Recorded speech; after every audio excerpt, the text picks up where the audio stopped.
Yeah, I suppose my philosophy firstly is to really work on what's come before us. So, a lot of shapers have been shaping for years, and through trial and error, they've kind of perfected the modern board as we know it today, be it a stand-up shaper, be it a kneeboard shaper.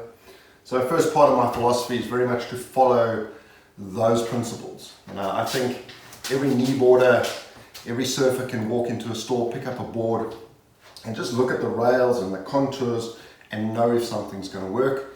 So I stick very much to those principles. I build on those principles. I make slight tweaks to those principles, but I don't throw those principles out. I think those principles have served us well and continue to serve us well. So yeah, first part of my philosophy is take what works and build on that. The second part of my philosophy is really around the rider and building boards that are high performance, that riders are going to enjoy, but more importantly give the rider what he wants to do. So if he can imagine himself doing something on a wave, the board needs to be able to do that and respond and allow him to do that. So the boards are high performance. The guy comes hard off the bottom. If he wants to hit the lip, the board must react. It must hold a line, it must stay in a turn, it must release when it's supposed to release.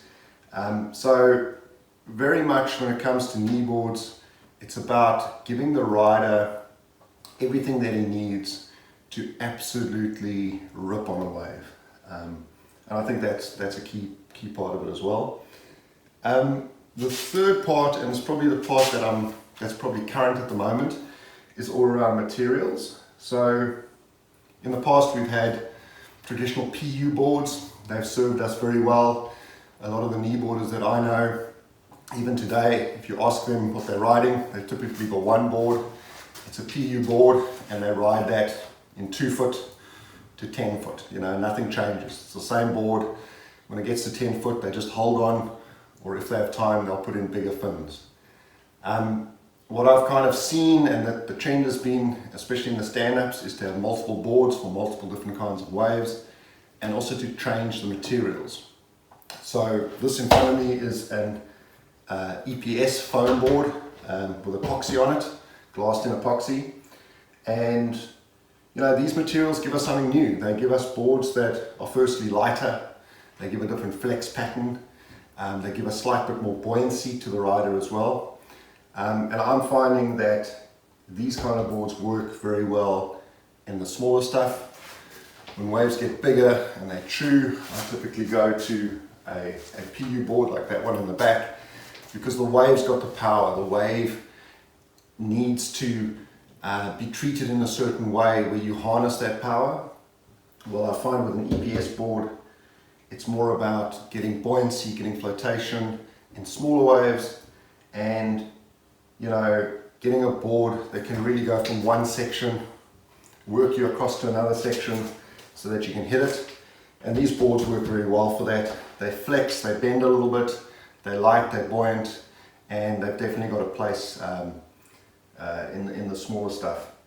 I am experimenting with them in a bit of the larger stuff as well. Also goes well, but you need to change flex patterns. You need to change fins a little bit.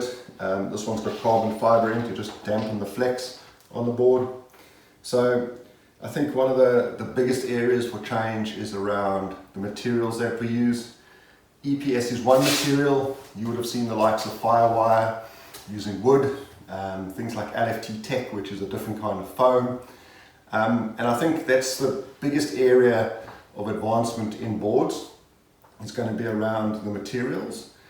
And not only going one material or another, it's around the combinations. So, this is epoxy EPS with carbon fiber.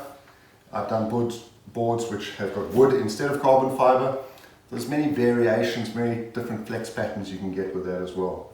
So, I think part of my philosophy is to be cutting edge with materials and really try and mix those up to give riders really what they want in different conditions.